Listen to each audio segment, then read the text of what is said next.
June is Megaesophagus Awareness Month, so I figured we could learn a little bit about the condition while I work on a portrait of a megaE dog.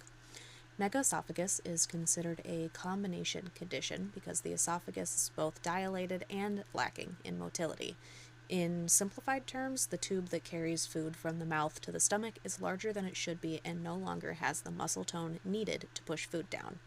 So instead of traveling downward like it should, food either sits in the esophagus, eventually forming a pouch as gravity pulls that food against the bottom of the esophagus, or it comes back up through the mouth in the form of regurgitation.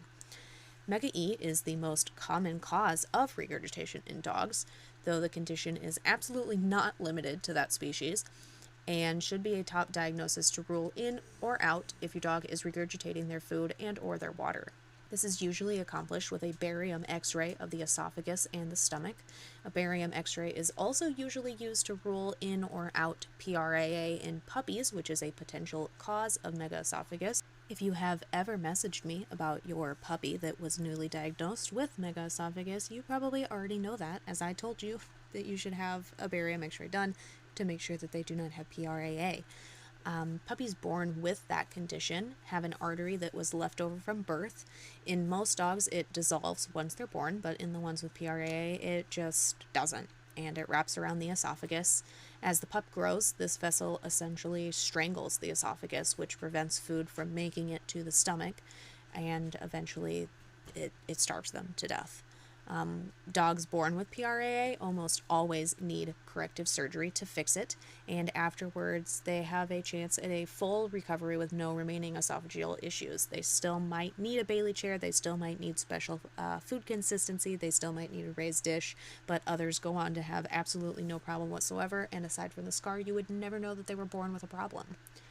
Dogs that were born with megaesophagus without PRAA are called congenital cases, and the vast majority of them do very well with management once their routine is discovered. In the beginning, tracking what they're regurgitating and when it's happening is a very good way to determine what needs to change in order to better their routine. This includes things like food consistency, food type, amount of upright time, and medications. When your dog is first diagnosed with ME, it can seem incredibly overwhelming and scary, but in reality, so many of these guys live absolutely beautiful, full lives. There will always be sad stories cut far too short by an untimely loss. I have suffered several of those myself, but that doesn't mean that megaE is an automatic death sentence, and every animal diagnosed with it deserves a chance to find their routine and the management regimen that works best for them. Education is so incredibly important to help prevent unnecessary euthanasia of these dogs immediately upon diagnosis. Despite all of the research out there on megaE and how to care for the condition, we still see dogs euthanized within literal minutes of diagnosis because the vet is uneducated in the condition and told the owner that there's no treatment plan and their dog has only days or weeks left to live and they're going to suffer the whole time and starve to death and die a very painful death.